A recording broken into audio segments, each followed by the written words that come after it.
काम नाही येथे. बहु दुधड जरी झाली म्हैस गाय, तरी होईल काय काम लेनू. तुका म्हणे अंगी व्हावे ते आपण, तरीच महिमान येईल कळो. ते म्हणतात की जर संतांचं महिमान कळायचं असेल तर आपल्या अंगी सुद्धा काही अशा सद्गुणांची पेरणी आपल्याला करावी लागते आणि त्यातूनच संत साधू शकतात. आणि ती करण्यासाठी सुद्धा सत्संगतीची गरज असते आणि ईश्वराच्या नामस्मरणाची गरज असते.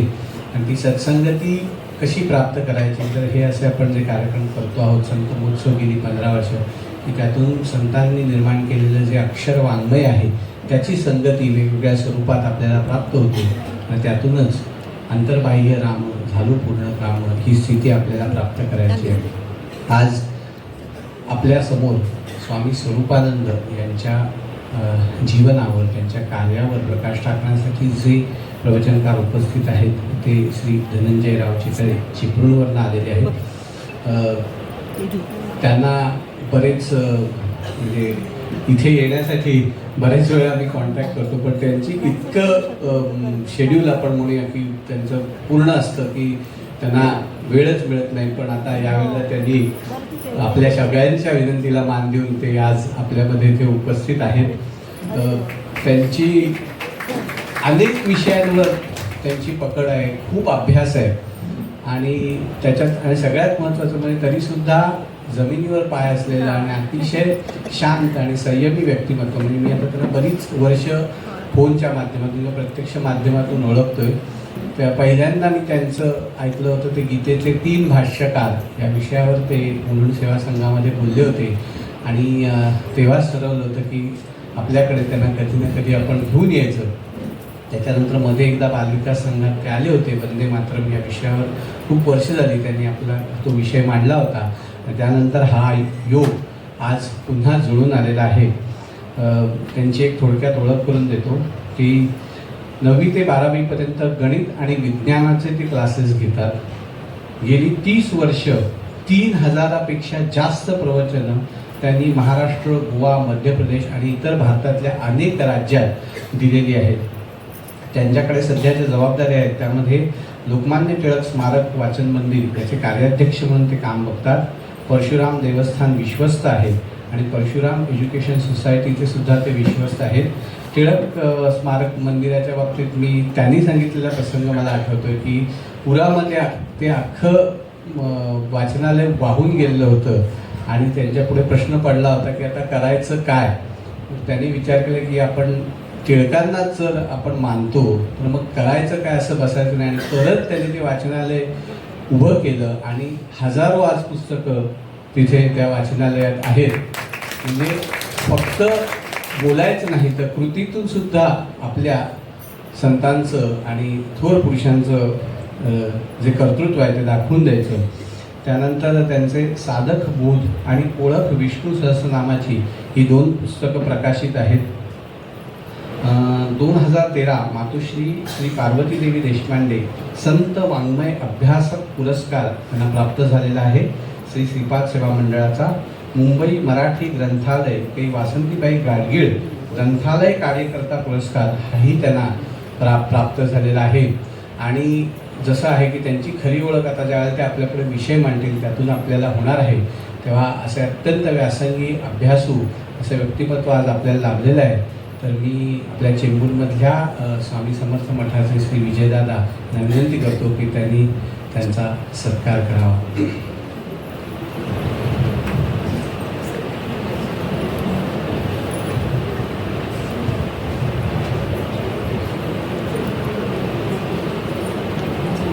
दोघंही स्वामी भक्त आहेत आणि दोघांकडेही स्वामींच्या मठाची जबाबदारी आहे. म्हणजे रावांकडे सुद्धा चिपळूणमधल्या मठाची जबाबदारी आणि चेंबूरमधल्या मठाची जबाबदारी विजयदादांकडे आहे.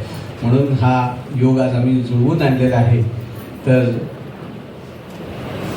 यानंतर पुन्हा एकदा नेहमीची विनंती की कृपया आपले मोबाईल आपण सायलेंट मोडवर करा की त्यामुळे पुढचा कार्यक्रम चांगला राहील. नेहमीच्या सूचना की आपली संपूर्ण संत महोत्सव आपण समर्थ नामने परनारसिंहा क्रीशावतारते तयार्तिहारिं प्रचंड काय प्रणयिक शुल्क श्री अनंत कोटी ब्रह्मांड नायक राजाधिराज सद्गुरु समर्थ श्री अक्कलकोट स्वामी महाराज की जय. ज्या ज्या ठिकाणी मन जाय माझे त्या त्या ठिकाणी निज रूप तुझे मी ठेवितो मस्तक ज्या ठिकाणी तेथे तुझे सद्गुरु पायहून.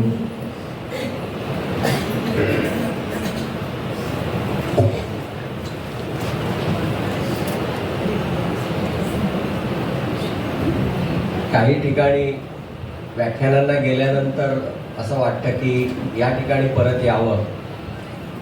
असं ठिकाण म्हणजे हे बालविकास व्यासपीठ किंवा हा कार्यक्रमाचा माहोल आहे. जेव्हा वंदे मातरमवर बोललो होतो त्याही वेळेला असं वाटलं की परत कधीतरी इथे यायला पाहिजे, कारण ऐकण्यासाठी उत्सुक असणारे श्रोते जे आवश्यक असतात ते इथे आहेत. आता खूप दिवसांपूर्वी झालं होतं त्यावेळेला मी पुन्हा येईन हा प्रकार नव्हता, मी काही म्हटलं नव्हतं. पण स्वामी महाराजांच्या करुणा कृपेने दादांनी सांगितलं होतं की चेंबूरच्या मठात यायचंय, त्यामुळे खरं सांगायचं तर आज मी पहिलं मठात आलो आणि मग आता साईड बाय साईड मी इथे आलो, कारण ते आराध्य आहे म्हणून प्रथम वंदन स्वामी महाराजांना. आज आपण पाहणार आहोत तो विषय स्वामी स्वरूपानंदांच्या जीवन चरित्राच्या संदर्भात, वाङ्मयाच्या संदर्भात आहे आणि तो का आहे ते आधी थोडक्यामध्ये मी सांगतो. बऱ्याच वेळा असं होतं की लोकांना असं वाटतं की कोकणामध्ये संतच झाले नाहीत. अनेक वेळा अनेक ठिकाणी अशा पद्धतीने बोललं जातं. चिपळूणला एक असेच संत वाङ्मयाचे मोठे अभ्यासक आले होते, त्यांचं व्याख्यान होतं, वाचनालयाच्या वतीनेच होतं आणि त्यांनी दोन्ही तिन्ही दिवस हा मुद्दा अगदी वारंवार सांगितल्यासारखा की कोकणात संत नाहीत, कोकणात संत नाहीत. तर शेवटी मला ते राहवलं नाही. खरा प्रोटोकॉल असा असतो की जो यजमान आहे, ज्याने बोलावलंय, त्याने वक्त्याचं मत असं खोडायचं नसतं, हा प्रोटोकॉल आहे. पण ते 3 दिवस कोण ऐकून घेणार. मग तिसऱ्या दिवशी मी सांगितलं की कोकणात संत नाहीत असं नाही, तुमचा अभ्यास कमी पडतोय. आता मी बोलून गेलो, ते सगळं झालं, नंतर मी विचार केला तुमचा अभ्यास कमी पडतोय असं मी बोललो. जर समजा त्यांनी मला विचारलं तू यादी सांग तर मला किती माहिती आहे. मग म्हटलं नाही, आपण थोडा अभ्यास सुरू करूया, म्हणजे आधी जो होता तो आणखीन करूया. आणि तो करता करता मीच थक्क झालो. आता चिपळूणमध्ये ज्यांनी आता लोकमान्य टिळक स्मारक वाचन मंदिराचा उल्लेख केला, 2005च्या पुरामध्ये ते वाचनालय पूर्ण उद्ध्वस्त झालं. म्हणजे 56,000 मधली 15,000 पुस्तकं शिल्लक राहिली होती. तिथून पुन्हा आम्ही 2021 पर्यंत छान आलो आणि 21च्या पुराने पुन्हा एकदा धुवून काढलं. तरी सुद्धा स्वामी महाराजांच्या करुणा कृपेने आता ग्रंथालयात 2.25 पुस्तकं आहेत. त्यांची कृपा आहे, हे ते करून घेणार आहेत. आणि त्याच्याबरोबर अजून 2 प्रोजेक्ट्स हे त्या ग्रंथालयाचे आहेत की जे कोकणाशी संबंधित आहे. त्याच्यातला एक प्रोजेक्ट म्हणजे कोकणामध्ये जी जी महानतम व्यक्तिमत्व होऊन गेली त्यांची तैलचित्र लावायची, त्यांची 7-8 वेळेची माहिती आणि त्यांच्या वाङ्मयाचा संग्रह, ज्याला आम्ही कलादालन असं म्हटलंय, आणि कोकणामध्ये आढळलेल्या जुन्या वस्तू, त्यांचं एक संग्रहालय, वस्तू संग्रहालय, म्युझियम, असे दोन्ही प्रोजेक्ट्स आता ते जवळपास पूर्णत्वाला जात आहे. जो संत वाङ्मयाचा अभ्यास आहे तो खरं याचाच एक अंग आहे की लोकांसमोर कोकण येऊ दे, कोकणात काय आहे ते लोकांना कळू दे. नुसतंच आंबे काजू फणस म्हणजे कोकण नव्हे, हे लोकांना कळू दे म्हणूनचा हा थोडासा खटाटो. प्रास्ताविकामध्ये स्वामी स्वरूपानंदांकडे जाण्यापूर्वी मी मुद्दामून काही संत सांगणार आहे. पहा, आपण बांद्यापासून सुरुवात केली, म्हणजे गोव्यात प्रवेश करतो तिथून, तिथून महाराष्ट्र सुरू होतो किंवा कोकण सुरू होतं असं म्हणूया आपण.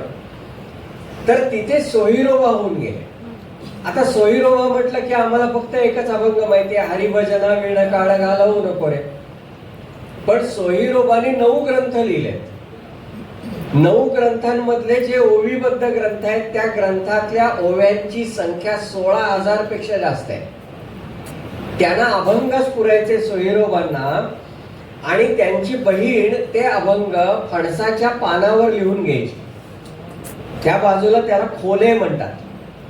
तर त्या खोल्यांवरती म्हणजे फणसाच्या पानांवरती ती कोरून घ्यायची अभंग आणि असे बऱ्यापैकी गठ्ठा झाला की बांधून ठेवायचे. ते तिने एका खोलीमध्ये ठेवलं होतं. जेव्हा पावसाचे दिवस आले, चुलीत घालायला काही नाही, तेव्हा आईला वाटलंय बहुतेक म्हणजे आपण जसं जळण साठवून ठेवतो तसं काहीतरी असावं, आणि म्हणून आईने त्याच्यातले बरेचसे जाळले सुद्धा. ते जाऊन सुद्धा आज सोयीरोबांचे 2000च्या वर अभंग उपलब्ध आहेत. प्रश्न एवढाच आहे, आम्ही वाचले किती? आम्ही सोयीरोबा म्हटलं की फक्त हरिभजना विणं काढ, बाकी किती माहिती आहे. तिथून पुढे आलो तर आपल्याला परमहंस परिव्राजकाचार्य श्रीमद वासुदेवानंद सरस्वती टेंबेस्वामी महाराज माहिती आहेत. पण ते माणगाव मध्ये असताना त्यांनी किती लेखन केलं किंवा अन्यत्र चतुर्मासामध्ये किती लेखन केलं हे विचारलं तर फार कमी माहिती आहे. करुणा त्रिपदी लोकांना माहिती आहे, घोर कष्टोद्धारण स्तोत्र माहिती आहे. त्याच्या पलीकडे जर विचारलं तर नाही बाबा, फारसं आम्हाला काही माहिती नाही. तुम्हाला आश्चर्य वाटेल, थोरल्या महाराजांनी म्हणजे टेंबेस्वामी महाराजांनी वेदांत पर लावणी पण लिहिली. पद पाहिली तर आपल्याला हे कळतं. आणि त्याच्यापेक्षा गंमत सांगतो की एखादा माणूस असतो, तो आपल्या मुलासाठी खूप काही करतो नाही का, भावासाठी सुद्धा खूप काही करतात. थोरल्या महाराजांचे बंधू, त्यांचं नाव सीताराम महाराज, ते उत्तम गायक होते किंवा त्यांना वादनाची, सतार वादनाची एक उपजत कला होती. थोरल्या महाराजांनी त्यांच्यासाठी क्लास लावला होता. मी ही गोष्ट सांगतोय 1870च्या दरम्यानची. आणि त्यावेळेला त्या गायन शिक्षकाचा महिना पगार 30 रुपये होता. आता पुन्हा 30 रुपये म्हटल्यावर पटकन क्लिक होणार नाही. आमच्याच नोटिसमध्ये जे कागद उपलब्ध आहेत त्याच्यातला एक हिशोब आहे, त्या हिशोबाचा आधार घेऊन सांगतो म्हणजे 30 रुपयाची किंमत कळेल. 1874 साली सोनं 24 रुपये तोळा होतं आणि महिना 30 रुपये पगार द्यायचा. आता कळलं, कारण ते त्याला तुलना करायला मिळालं की आपल्या लक्षात येतं. आपण म्हणतो मी माझ्या मुलाच्या कलेचा विकास करण्यासाठी वाटेल ते करीन, इतकं करू का आपण? पण थोरल्या महाराजांचं इम्प्रेशन आमच्यावरती काय? कडक आहेत, ते फार कडक आहेत, त्यांचं सोळं कडक आहे, अमक आहे. अरे हे कोण बघणार नाही का? थोरले महाराज एकदा नरसोबाच्या वाडीला गेले होते. त्यावेळेला तिथल्या एका गरीब बाईला असं वाटत होतं की त्यांचं भोजन झाल्यानंतर तिथे उष्टशयन करण्याची सेवा आपल्याला मिळावी. पण गावातल्या अनेक प्रतिष्ठित स्त्रियांनी नंबर लावले होते, आज तू उद्या मी वगैरे वगैरे. ही एकदम गरीब, हिचा कुठे नंबर लागणार? ती बिचारी कोपऱ्यात उभी राहायची आणि मनोमन प्रार्थना करायची, महाराज मला सेवा हवी आहे. एक दिवस महाराज चालले होते आणि जाता जाता त्यांनी त्या बाई समोर आले आणि असा हात झटकला, खरकटा हात होता तो झटकला. तर हाताला लागलेलं एक शीत जमिनीवरती पडलं. महाराज थांबले आणि त्या बाईंकडे वळून म्हणाले, माझं एक काम कराल का? त्या म्हणाल्या, काय करू?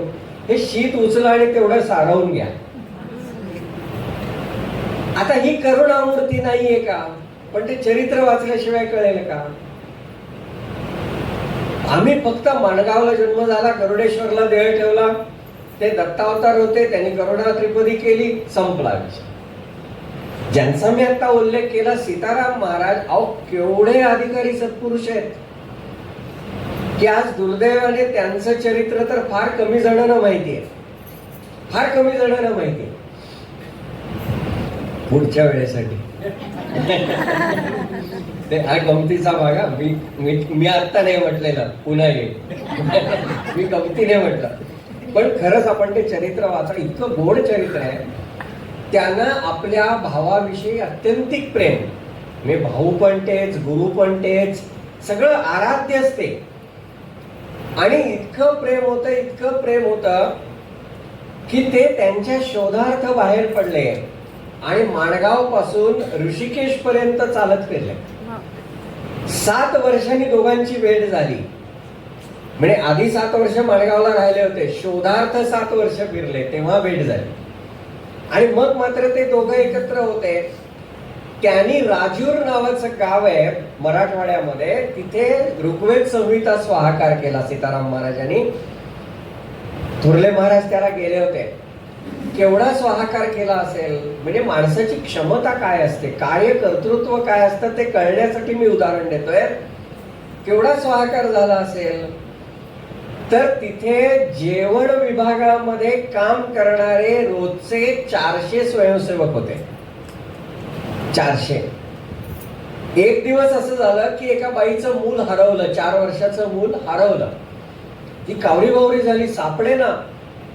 तिने थोरल्या महाराजांना म्हणजे वासुदेवानंद सरस्वती टेंबे स्वामी महाराजांना विचारला, अहो मूल हरवलंय, काय करू? घाबरू नका म्हणाले, आत्ता जेवढा वेळ झाली ना त्याच्या पत्रावळी टाकल्या, त्याच्या ढिगाऱ्याखाली अडकल्या. म्हणजे पत्रावळ्या किती होत्या, आता उलट गणित, जेवण किती झालं. आता एवढं सगळं मॅनेज करणारा माणूस किती मोठा असेल नाही का. त्यांचा एकच मी क्लायमॅक्स सांगतो फक्त, की त्यांना थोरल्या महाराजांनी सांगितलं मी तुला भेटीन आणि तुझं समाधान करीन. ते गेले पुढे प्रवासाला निघून, आणि मग त्यांनी देह ठेवला गरुडेश्वरला. ह्याला खूप शोक झाला की माझा भाऊ मला फसवून गेला, माझे गुरु मला फसवून गेले. मग पुढे स्वामी महाराजांनी प्रत्यक्ष त्यांना दर्शन दिलं. टेंबे स्वामी महाराजांनी त्यांचं समाधान केलं आणि सांगितलं तू सांगशील ते बरोबर होईल. पुढे हेमराज मारवाडी म्हणून एक स्वामींचा भक्त होता. तो खूप आजारी होता. या सीताराम महाराज त्यांना भेटायला गेले तर तो म्हणाला, जेवढी गुरूंची सेवा व्हायला हवी तेवढी माझ्याकडून झाली नाही, याचं दुःख होत आहे. सीताराम महाराज म्हणाले, जर आयुष्य वाढवून मिळालं तर खरंच सेवा करशील का? ते म्हणाले, नक्की करीन, शब्द देतो. सीताराम महाराजांनी आपल्या हातावरनं उदक सोडलं, म्हणाले माझं 16 वर्षाचं आयुष्य शिल्लक आहे, आज तुला दिलं. त्या माणसाला खरंच पुढे 16 वर्ष आयुष्य मिळालं. दुसऱ्या दिवशी सीताराम महाराजांनी देह ठेवला. हे कोकणातले, आम्हाला कुठे माहिती. दत्तबाबांनी म्हणणारे अनेक आहेत. दत्तबाबांनी लिहिणारे रंगावधूत महाराज म्हटलं की आम्ही म्हणतो गरुडेश्वरच्या जवळ नारेश्वर, तिथले ते. पण त्यांचं मूळ नाव आहे पांडुरंग विठ्ठल वळामे. लांजा तालुक्यामध्ये देवळं नावाचं गाव आहे तिथले. तिथे त्यांचं अजूनही घर आहे. आता त्या घराचं देऊळ केलंय, निमट केलंय. महाराजांची मूर्ती, महाराजांच्या मातोश्रींची मूर्ती अशी तिथे स्थापनही केली. म्हणजे तेही मी इथे म्हणजे हे नाही करत की ते आमचेच आहेत, ते आमचेच आहेत, ओढून नाही सांगत. पण अहो कोकणात असे सत्पुरुष होऊन गेले, आम्ही पाहिलं नाही ना, हा दोष आमचा आहे. हे करंटेपण आमचं आहे. ज्या स्वामीसुत महाराजांच्या परंपरेतला मठ आपल्या चेंबूरमध्ये आहे, त्या स्वामीसुत महाराजांचं गाव कुठे आहे? राजापूर तालुका. चिपळूणच्या गोपाळबुवा केळकरांनी मठ स्थापन केला. आता चिपळूण तर कोकणातच आहे, पण गोपाळबुवांनी जो मठ स्थापन केला त्या गोपाळबुवांचं गाव कुठे आहे? राजापूर तालुका. याच परंपरेमध्ये आणखीन एक सत्पुरुष होते ज्यांचं नाव आहे विष्णुबुवा ब्रह्मचारी. जर कोणी अक्कलकोट स्वामी महाराजांचं चरित्र किंवा बखर वाचली असेल तर त्याच्यामध्ये स्वामी महाराजांना, अक्कलकोट स्वामी महाराजांना ब्रह्म तदाकारता कशी हा प्रश्न ज्यांनी विचारला ते विष्णुबुवा. आणि मग स्वामींनी उत्तर दिलं होतं न बोलता. विष्णुबुवांना स्वप्न पडलं आणि स्वप्नामध्ये हजारो इंगळ्या त्यांच्या अंगावरती पडल्या आणि एकच चावली स्वप्नात, आणि हे ओरडत उठले. जेव्हा दुसऱ्या दिवशी पुन्हा यांनी विचारलं विष्णुबुवांनी ब्रह्म तदाकारता कशी, स्वामींनी एक खास शिवी घासडली आणि म्हणाले, स्वप्नात विंचू चावला तर ओरडत उठतोस आणि ब्रह्म तदाकारताची गोष्टी कशाला करतोस? ते विष्णुबुवा ज्यांनी मिशनऱ्यांबरोबर वाद घातला. 7-7, 8-8 मिशनरी समोर बसलेले असायचे आणि वाद त्यांचा जो चालायचा ना तो हॉलमध्ये नव्हता, कारण हॉल पुरतच नव्हता, गिरगावच्या चौपाटीवर व्हायचा. आणि हे वादाचं सेशन किती दिवस झालं? 1, 2, 3, 50 दिवस. 50 दिवस त्या माणसाने वाद घातला. काय अभ्यास असेल कल्पना करा. आपण 9 ग्रंथ त्यांचे प्रसिद्ध आहेत. तुम्हाला एकच गंमत त्याच्यातली सांगतो. काय स्वरूपानंद हा मुख्य विषय आहे म्हणून मला ते सगळे थोडक्यातच सांगत पुढे जायचं. एकच गंमत फक्त सांगतो. 1856-57 सालचं पुस्तक असेल विष्णुबुवांचं. राज्य शासनावरती पुस्तक आहे, राज्य कसं करावं. आणि त्याच्यात ते असं म्हणतात की राज्यकर्त्याला आपल्या प्रजेची सगळी माहिती हवी. सगळी हवी म्हणजे काय काय हवं, तर त्याच्या हाताच्या ठश्यांपासून डोळ्याच्या बाहुलीच्या रंगापर्यंत सगळं, तो कुठे जातो काय करतो तिथपासून सगळं आपल्याला माहित पाहिजे. राज्यकर्त्याने आपल्या नागरिकांचं प्रजेचं अशा माहितीचं संकलन केलं पाहिजे. काळ सांगितला 1856-57. आता आधारला काय वेगळं असतं का हो? आधारला काय वेगळं करतो आपण? 150 वर्षापूर्वी तो माणूस ते सांगून गेले, आज ते अंमलात येते. हे आता विष्णुबुवांच्या जयंतीचं 200वं वर्ष सुरू आहे. आता मी चिपळूणहून येता येता मुद्दामून शिरवली, माणगावच्या जवळ गाव आहे, तिथे जाऊन त्यांचं जे स्थान आहे तिथे दर्शन घेऊन पुढे आलो. पण सांगायला वाईट वाटतं की जेवढं स्टेज आहे ना एवढंच ते स्थान आहे आणि कमरे इतकीच भिंत आहे आणि वरती पत्र आहे. मी कुठलीही अतिशयोक्ती करत नाही. स्वामी विवेकानंदांनी जे कार्य 1892ला केलं शिकागो आणि परदेशामध्ये, त्या विचारांची जर कोणी पायाभरणी केली असेल तर ती विष्णुबुवांनी केली आहे, जे अक्कलकोट स्वामी महाराजांच्या परंपरेत, जे कोकणातले आहेत पण पुन्हा आम्हाला माहिती नाही. आपण जे आता संत हे संमेलन करतो किंवा या संतांचे विचार व्याख्यानं आयोजित करतो, त्याचं मुख्य प्रयोजन हेच आहे की एका तासात सगळा संत कळणं शक्यच नाही. कारण मुळामध्ये असं आहे की संतांचं चरित्र हे जेवढं दिसतं त्याच्या कैक पट असतं. पुढे माझं मत नाहीये, हे ब्रह्मचैतन्य गोंदवलेकर महाराजांचं मत आहे. महाराजांकडे एक माणूस होता, त्याचं नाव भाऊसाहेब फॉरेस्ट. मी फॉरेस्ट डिपार्टमेंटला काम करायचं म्हणून फॉरेस्ट, अनेक भाऊसाहेब झाले की ओळखायचं कसं ना, मग फॉरेस्ट डिपार्टमेंटचे भाऊसाहेब फॉरेस्ट. ते सगळं नोटिंग करायचं, चरित्र लिहायचं झालं तर काय म्हणून. महाराजांना त्यांनी सांगितलं. महाराज म्हणाले बघू जरा काय केलं ते. त्याने कौतुकाने वही दिली, त्याने असं केलं आणि टारकन फाडून टाकले. म्हणाले महाराज हे काय केलं. महाराजांचं वाक्य फार महत्वाचं आहे. महाराज म्हणाले संतांचा चरित्रकार जन्मावा लागतो. जो नामात रंगला त्याला संतांचं चरित्र कळतं. कारण संतांचं चरित्र बहिरंगापेक्षा अंतरंगात जास्त कळतं.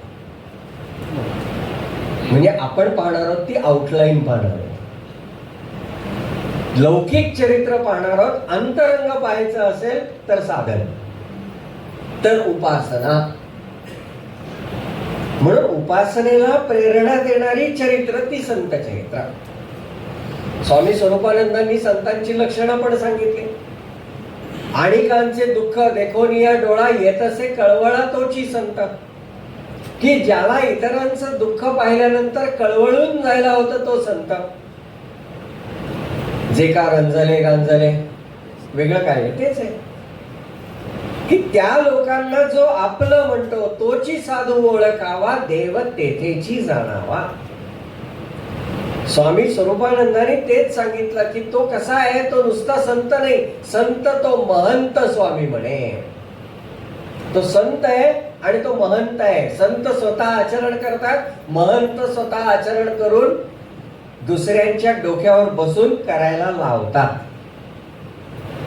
जे समर्थ संप्रदायाचं वैशिष्ट्य आहे, महंत करावे. तू कर, केलंच पाहिजे हे सांगणारे ते महंत. स्वामींनी संतांची लक्षणं सांगितली आणि हेही सांगितलं की हे संत आवश्यक आहे. कारण संत आपल्याला काय देत असतील तर विवेक देतात. ज्ञानेश्वर माऊलींनी शेवटचा जो भगवद्गीतेचा श्लोक आहे यत्र योगेश्वर, त्याच्यावरती भाष्य करताना फार सुंदर सांगितला की चंद्रुतेथ चंद्रिका, शंभूतेथ अंबिका, संत तेथ विवेका असणे कीजे. जिथे चंद्र आहेत तिथे चांदणे आहेत, जिथे शंकर आहेत तिथे पार्वती आहेत, जसं जिथे संत आहेत तिथे विवेक आहे. तो विवेक मिळण्यासाठी म्हणून संत चरित्र, म्हणून संत वाङ्मयाचा अभ्यास. स्वामी स्वरूपानंदांचा जन्म ज्या गोडबोले घराण्यामध्ये झाला ना, त्या घराण्यामध्ये सुद्धा ही परंपरा आहे अभ्यासाची आणि साधनेची. त्यांचे आजोबा, त्यांचं नाव परशुराम आणि आजीचं नाव गंगाबाई. लहान वयात लग्न व्हायची, जुना काळ. आणि तो मी हे जे काही सांगतोय त्या काळातलं आहे, त्याला आत्ताच्या काळात घेऊन हसण्याचं काही कारण नाही. म्हणजे हे मी आत्ताच स्पष्ट करतो. परशुराम पंत आणि गंगाबाईंचं लग्न झालं त्यावेळेला परशुराम पंतांना पाळण्यातला सख्खा भाऊ होता. पाळण्यातला सख्खा भाऊ होता. आता ते इतकं छोटं बाळ, ती सासू काम करायची म्हणजे परशुराम पंतांची आई, तर ती इकडे लक्ष देणार का स्वयंपाक पाणी करणार. मग ती सुनेला सांगायची. आता ती छोटीशी 9-10 वर्षाची मुलगी असेल, तिला ती सांगायची की अरे अगं त्या बाळाकडे बघ, म्हणजे दिरा, तिचा दीर, त्या दिराकडे बघ, मग त्याला शांत कर. आता शांत कर म्हणजे काय, जरा झोपव वगैरे. ते झोपायचं नाही काही वेळेला. मग त्यावेळची पद्धत अशी होती की असं मूल जर झोपत नसेल तर त्याला थोडीशी आपू पाजायची. ते चाटवलं की गुंगीत ते झोपायचे. आता गंमत अशी आहे की आपू पाजायची म्हणजे ती किती प्रमाणात पाजायची. आपू काय चांगलं द्रव्य नव्हे. आणि ते 9-10 वर्षाच्या मुलीला कळेल का. सासूने सांगितलं आपू पाज. तिने काय 2 वर्षे जास्त घेतले असतील काय माहिती. ते मूल गेलं. आणि गेल्यानंतर मग ही सासू त्या सुनेला म्हणजे त्या गंगूबाईला म्हणते की तुझ्या नवऱ्याच्या पुढच्या याच्यामध्ये अडथळा नको म्हणून दिराला आत्ताच मारून टाकलंस. म्हणजे इस्टेटीत भागीदारी नको. आता काय त्या बिचारीला इस्टेट काय आणि काय काय. ती स्वाभिमानी होती. तिचं माहेर सुद्धा पावसमध्येच होतं. पण ती माहेरी गेली नाही. ती म्हणाली मी जर निर्दोष असेल तर देवानी सिद्ध करावं मी निर्दोष आहे. त्या काळामध्ये ही गंगाबाई 9-10 वर्षाची मुलगी तिथून चालत नरसोबाच्या वाडीला गेली. तिथे जे सत्पुरुष भेटले त्यांच्या सांगण्याप्रमाणे तिने तिथल्या वृक्षाला, औदुंबराला प्रदक्षिणा घालणं वगैरे व्रत सुरू केलं. इकडे या परशुराम पंतांचं दुसरं लग्न झालं. त्या लग्न झाल्यानंतर काही काळाने ती दुसरी बायको गेली. बायको वारल्यानंतर मग यांनाही आतलं कुणीतरी टोचत होतं की त्या बिचारीवरती अन्याय झालाय. पण आईबाबांसमोर काय बोलायचं, ते काही बोलू शकत नव्हते. एक दिवस त्या परशुराम पंतांना दृष्टांत झाला, तुझी पहिली बायको निर्दोष आहे. नावाप्रमाणे गंगाबाई गंगेसारखी पवित्र आहे. तेव्हा तिला परत घेऊन ये आणि तिच्या बरोबर संसार कर. एका संन्याशाने स्वप्नात येऊन हे सांगितलं. कुठे आहे तेही सांगितलं. हे आले नरसोबाच्या वाडीला. आले आणि देवांचं दर्शन घेताना प्रदक्षिणा घालणाऱ्या बाईला बघितल्या क्षणी ओळखलं हीच ती. तिला भेटले आणि सांगितलं की असा असा दृष्टांत झालाय, घरी चल. तिने सांगितलं हे पहा दृष्टांत तुम्हाला झालाय, मला काही देवाने घरी जा सांगितलं नाही. तेव्हा मी येऊ शकत नाही. देवाने मला सांगावं, कारण मी निर्दोष आहे हे त्यांनी देवाने मला सांगायला पाहिजे ना. मग दोघांच्या बोलण्यातलं असं झालं की ठीक आहे, तू ज्या स्वामींना मानते, ज्या स्वामींनी तुला हे करायला सांगितलं त्यांच्याकडे चल, ते काय ते सांगतील. ती म्हणाली ठीक आहे. मी 2 जण त्या स्वामींकडे आले आणि त्यांना पाहिल्या क्षणी परशुराम पंतांच्या लक्षात आलं स्वप्नात आलेली विभूती हीच. तर त्यांनीही सांगितलं की हिला घेऊन घरी जा आणि आता दोघांनी सुखाने संसार करा. तुमचा संसार पुढे चांगला होईलच, पण तुमच्या घराण्यामध्ये घराण्याचा उद्धार करणारा एक महात्मा जन्माला येईल. आणि त्या आशीर्वादाने जन्माला आलेला महात्मा म्हणजे स्वामी स्वरूपानंद.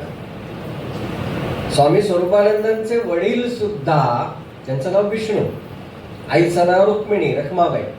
तर हे जे विष्णू पंत होते हे सुद्धा चांगले उपासक होते, चांगले भक्त होते. दिवसभराची कार्य करत असताना अखंड विष्णू सहस्रनामाचा पाठ त्यांचा चालू असायचा. विष्णू सहस्रनाम हे अतिशय श्रेष्ठ असं स्तोत्र आहे. नुसतं स्तोत्र नाही, ते मंत्रच आहे. वामनराज प्रकाशांचं विष्णू सहस्रनाम रहस्य नावाचं पुस्तक आहे, परमपूज्य सद्गुरू शिरीष दादांचं. मुद्दामून वाचा, अभ्यासा, म्हणजे कळेल त्याच्यात काय आहे. नाम एकच दिसलं तरी अर्थ अनेक होतात एकाच नामाचे. त्यामुळे नामाची पुनरावृत्ती झाली तरी ते नाम वेगळं असतं. उदाहरणार्थ माधव, मा म्हणजे लक्ष्मी, धव म्हणजे नवरा, लक्ष्मीचा नवरा एक नाव. त्याच्यानंतर मधुविद्येने जाणता येणारा तो माधव. मधुकैटभ हे जे राक्षस आहेत त्यांना मारणारा, म्हणजे अर्थ बदलले की नाही प्रत्येक ठिकाणी. मग 3 वेळा माधवाला तर 3 नावं वेगळी झाली, कारण तिन्हीचे अर्थ वेगळे. या पद्धती. तर हे विष्णू सहस्रनाम ते विष्णू पंत अखंड म्हणत असतात, अखंड पाठ चालायचा. आणि या सगळ्याचा परिणाम म्हणजे स्वामी स्वरूपानंदांचा जन्म. यांचा जन्म 1903 सालचा आहे. तारीख सांगायची झाली तर 15 डिसेंबर 1903. आणि त्यांनी देह ठेवला 15 ऑगस्ट 1974 ला. म्हणजे साधारण पाहिलं तर 71 वर्षाचं आयुष्य आहे स्वामींचं. आणि या आयुष्यामध्ये त्यांनी जे काही केलंय ते थक्क करण्यासारखं आहे. मुळामध्ये पावस सारख्या छोट्या खेडेगावात राहत असताना असलेली एक वेगळी दृष्टी. जसं आज मी शिरवलीतनं येताना माझ्या बरोबर राजूदादा माझा भाऊ आहे, त्यालाही मी म्हटलं एवढ्याशा खेडेगावात राहून काळाच्या इतक्या पुढचा विचार करायचा काय अफाट आहे.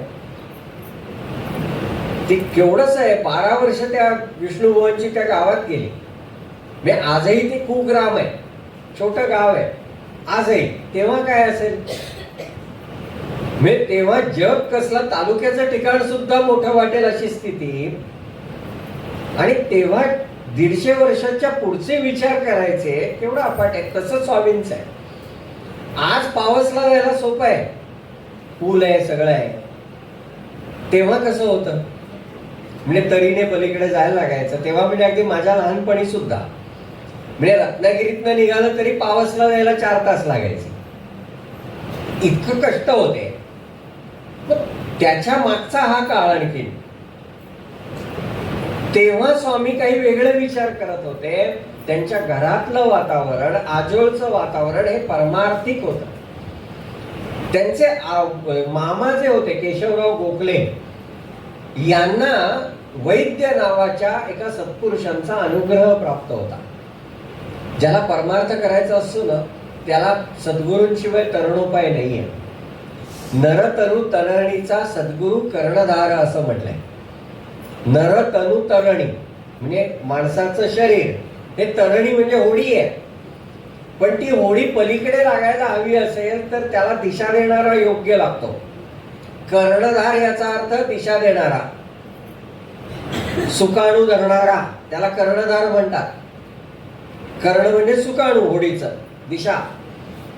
मग तो आमचा कर्णधार कोण आहे? सद्गुरू कर्णधार. सद्गुरू असेल तर परमार्थ सिद्ध होतो, नाहीतर होत नाही. कारण ते मार्ग दाखवतात, ते मार्गाने या पद्धतीने जा म्हणून सांगतात आणि करून घेतात. मामांना वाटलं केशवराव गोखल्यांना की आपला भाचा चांगला आहे. मग त्यांनी सांगितलं रामचंद्रा मला असं वाटतं की तू पण दीक्षा घ्यावीस. त्यांनाही असं वाटत होतच कुठेतरी. त्यांनी त्याप्रमाणे प्रार्थना केली आणि त्या वैद्य महाराजांनी सांगितलं की या तुम्हाला दीक्षेचा योग आहे. त्याप्रमाणे यांना रामचंद्र, त्यांचं नाव रामचंद्र गोडबोले, स्वरूपानंद हे नाव नंतर मिळालं, त्यांना दीक्षा झाली. दीक्षा झाली म्हणजे सगळं झालं असं नाही. जसं लग्न एकदाच होतं, ती माळ एकदाच घातली जाते, पण घातलेली माळ आयुष्यभर निभवायला लागते की नाही. ते काही रोज लग्न नाही करायला लागत. जे एकदाच झाले तेच आयुष्यभर निभवायचं असतं. तसं दीक्षा एकदाच होते, पण साधन आयुष्यभर करायचं असतं. आमचं उलट होतं, आम्ही एकदा दीक्षा घेतली की विसरूनच जातो, नाही का. एक तर गमतीशीर मला भेटले होते आमच्या राष्ट्रीय स्वयंसेवक संघातलेच एक स्वयंसेवक. मी पण जुना स्वयंसेवक आहे. म्हटलं वा. मी काय करतो, दर गुरुपौर्णिमेला संघस्थानावर जातो आणि माझी ठराविक 11 रुपयाची गुरुदक्षिणा ध्वजासमोर अर्पण करतो. म्हटलं अरे हे काय रिचार्ज मारतोस की काय? संघाचा तू स्वयंसेवक आहेस, ते दर गुरुपौर्णिमेला 11 रुपये दिल्यावर नाही होत. तू रोज काम केलंस तर, निदान रोज घरात उभं राहून प्रार्थना म्हण तर तू म्हण मी स्वयंसेवक आहे, नाही तर तुला अधिकार नाही तो. तसं मी अनुग्रहित आहे तर तू साधन केलं पाहिजे ना. साधन सोडून मी बाकीचं करीन, काही उपयोग नाही तुझा. स्वामींनी ते साधन सुरू केलं. साधन करता करता पुन्हा त्यांचं लक्ष आपल्या गुरुजींकडे होतच. ते काय करतात, त्यांच्या लक्षात आलं की हे उठल्यानंतर स्नानादी कर्म आटपली की ज्ञानेश्वरीचं वाचन करतात. आणि ती ज्ञानेश्वरी कशी आहे तर हस्तलिखित आहे, ते छापील वापरत नाहीत. जुन्या काळामध्ये जी छपाईची पुस्तकं होती, शिळा प्रेसची पुस्तकं म्हणायचे त्यांना, तर त्या पुस्तकांना छापण्यासाठी जी शाई लागायची ना, ती बऱ्याच वेळा चरबीपासून, म्हणजे चरबीच्या दिव्याचा जो हे पडतो ना त्याच्या काजळीपासून केलेली असायची. आणि त्यामुळे ते ग्रंथ सोहळ्यामध्ये वापरले जात नव्हते. जुने शिळा प्रेसचे आमच्या लोकमान्य टिळकला काही ग्रंथ आहेत ना, त्याच्या खालची टीप फार गमतीशीर आहे. हा ग्रंथ शिळा प्रेसवर तयार केला असला तरी याच्यातील काजळी म्हणजे शाई, याच्यातील काजळी साजूक तुपाच्या दिव्यावरती धरलेली असून हा ग्रंथ लिहित्या म्हणजे लेखकाने सोवळे नेसून लिहिला आहे, अशी टीप आहे. इतकं पावित्र्य तेव्हा पाळलं जात होतं. अशा पद्धतीने ते ग्रंथ करायचे. हे तर छापील वाचताय, लिखित वाचतायत, वाचून वाचून ते जीर्ण झाले ज्ञानेश्वरी. स्वामींच्या लक्षात आलं. मग स्वामींनी ठरवलं आपण आपल्या गुरुजींना आता नीट चांगली ज्ञानेश्वरी लिहून दिली पाहिजे. लक्षात घ्या, गुरूंनी सांगितलेलं आपण केलं तर त्याला आज्ञापालन म्हणतात. ती सेवा होत नाही. सेवा कधी होते, न सांगता केलं तर सेवा. सांगून केलं तर काय गंमत आहे, नाही का. सांगून केलं तर काय गंमत आहे. एखादा पाहुणा आला आपल्या घरामध्ये येऊन बसला आणि त्याने सांगितलं मला थोडं पाणी मिळेल का, मग आम्ही पाणी नेऊन दिलं. हे कसलं आतिथ्य. त्याने मागितलं म्हणून दिलं, याला आतिथ्य नाही म्हणत. तो आल्यावर तो ओळखीचा आहे का अनोळखी आहे न विचारता काका पाणी हवंय का, हे आतिथ्य. न विचारता त्याला सेवा म्हणतात, नाही तर ते आज्ञापालन होतं. स्वामींना त्या गुरुजींनी वैद्य महाराजांनी सांगितलं नाही लिहून दे, त्यांनी निरीक्षण केलं आणि नाही आपल्याला हे आपल्या गुरुजींना दिलं पाहिजे.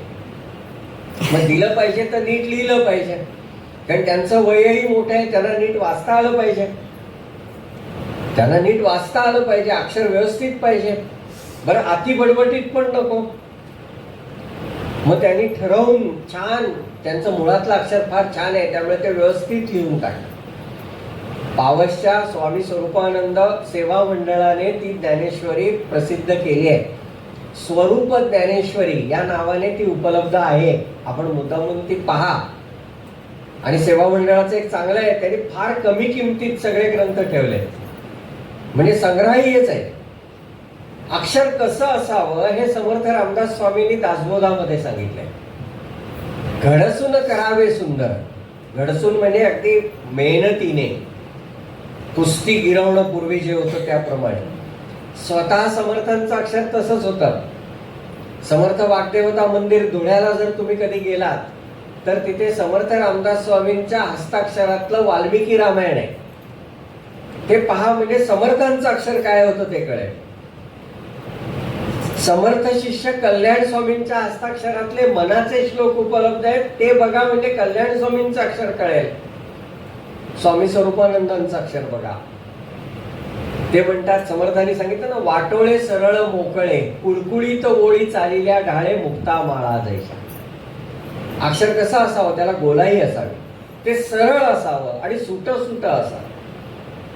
कसं असावं? ओतले मसीचे काळे. मस म्हणजे शाई. ते काळे भोर अशी शाईची अक्षर अशी ओतल्यासारखी आली पाहिजेत. कशी? मुक्ता माळा, मोत्यांची माळ असावी तशी. आणि पुढची ओवी तर फार अप्रतिम आहे. पहिले अक्षर जे काढिले ग्रंथ संपे तो पाहत गेले, एक टाकेची लिहिले ऐसे वाटे. पहिलं अक्षर आणि शेवटचं अक्षर इतकं सारखं पाहिजे की एका बैठकीत लिहिलं असं वाटलं पाहिजे. आमचं एका पानावरच नाही सारखं.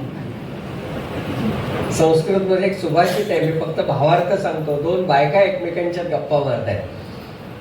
साधारण बायका गप्पा कशा मारतात त्याच्यावरती पुलने एक फार सुंदर शब्द प्रयोग केलाय. पती प्रमाद प्रसिद्धी प्रमुख. पती प्रमाद, प्रमाद म्हणजे चुका, प्रसिद्धी प्रमुख. तेच चाललं होतं. पहिली बायको म्हणाली, पहिली बाई, की माझ्या नवऱ्याचं अक्षर इतकं दिव्य आहे ना, तो सोडून दुसऱ्या कुणाला वाचताच येत नाही. दुसरी म्हणते, फारच चांगलं अक्षर दिसतंय तुझ्या नवऱ्याचं, निदान त्याला तरी वाचता येतं. माझ्या नवऱ्याने आज लिहिलेलं उद्या वाचायला दिलं तर येत नाही त्यालाच. असं अक्षर असून काय उपयोग आहे? आम्ही शाळेत होतो तेव्हा आम्हाला संस्कृत मध्ये एक सुभाषित होता, हस्ताक्षरम समीचीनम मित्रम ज्ञेयम चिरंतनम तदेव विपरीतम चेत शत्रुवत गण्यते बुधही. की ते चांगलं असेल तर ते ज्याचं आहे त्या शहाण्या माणसाला ते मित्रासारखं वाटतं. विपरीत म्हणजे वाईट असेल तर ते त्याला शत्रुवत वाटतं.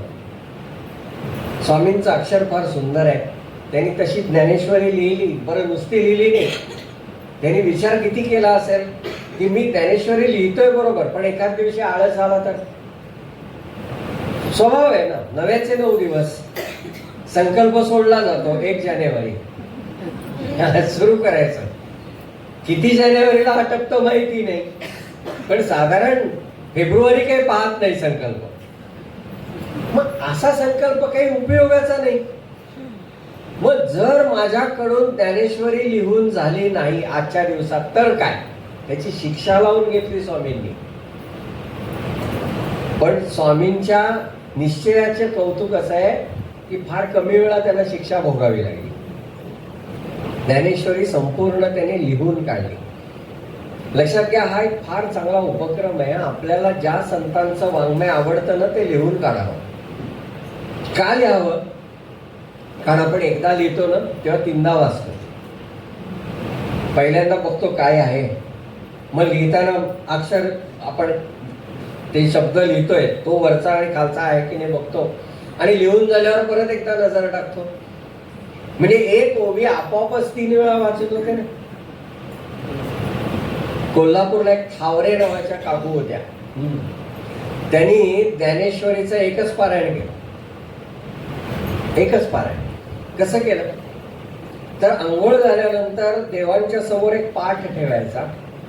त्या पाटावरती रांगोळीने ज्ञानेश्वरीतली एक ओवी लिहायची. त्या ओवीची ज्ञानेश्वर माऊली समजून पंचोपचारे पूजा करायची. म्हणजे हळद कुंकू, फूल, धूप दीप नैवेद्य, आणि ती ओवी म्हणत म्हणत त्या पाटाला 108 प्रदक्षिणा घालायची. असं एक पारायण. तुम्ही म्हटलं काकू 108 झाले, एक नव्हे. काय निश्चय असेल? 9,000च्या वर ओव्या आहेत. पण काय आहे ना, असं सांगितलं ना की मग लोक, नाही तुम्ही सांगितलं बरोबर आहे, पण काय आहे ना की आता त्या वयातनं लिहून मग त्या वयांचं करायचं काय हा प्रश्न येतो. असं आहे, तुम्हाला वहीत लिहा असं कोणी सांगितलं? पाटी घ्या, पाटीवर काढता येतं की नाही, आजचं लिहा आणि पुसून टाका. ते संग्रहात ठेवा असं कोणी सांगितलंय? करायचंच असेल, केल्याने होत आहे रे, पण आधी केल्याची पाहिजे. स्वामींनी ते पूर्ण केलं, आपल्या गुरूंना तो ग्रंथ अर्पण केला. मला सांगा त्या गुरूंना काय वाटलं असेल, काय आनंद झाला असेल सांगा.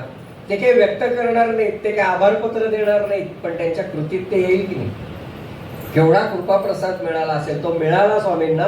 पुढे सांगेन तो.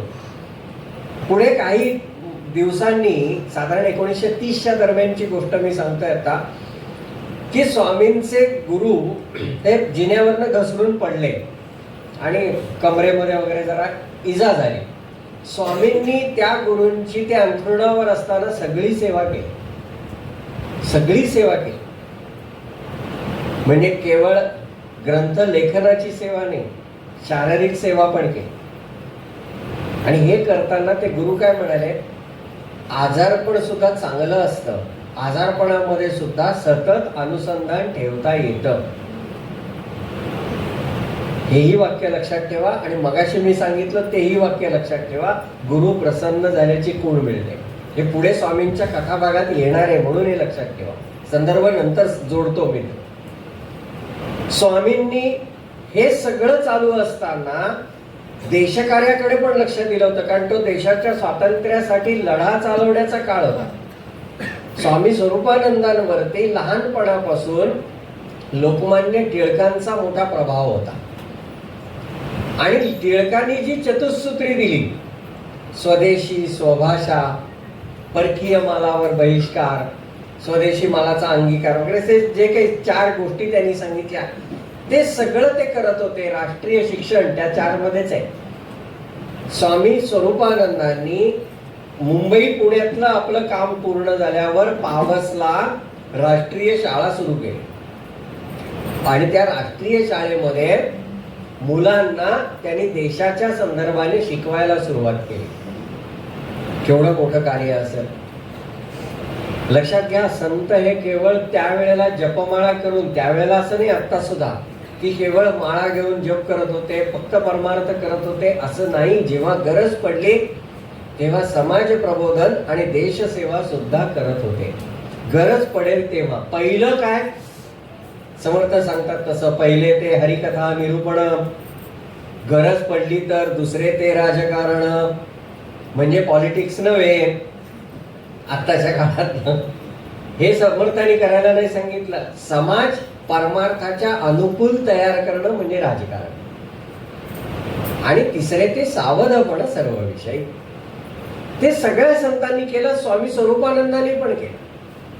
कोकणातले उत्सव जर तुम्ही पाहिले तर त्या उत्सवामध्ये भजनं असतात. मी तुम्हाला अनेक गावातली पारंपरिक भजनं अशी दाखवेन की ज्याच्यामध्ये भारत मातेची भजनं आहेत, लोकमान्य टिळकांची भजनं आहेत. म्हणजे एक प्रकारे उत्सव करता करता सुद्धा कोणती ज्योत लावली जाते नाही का.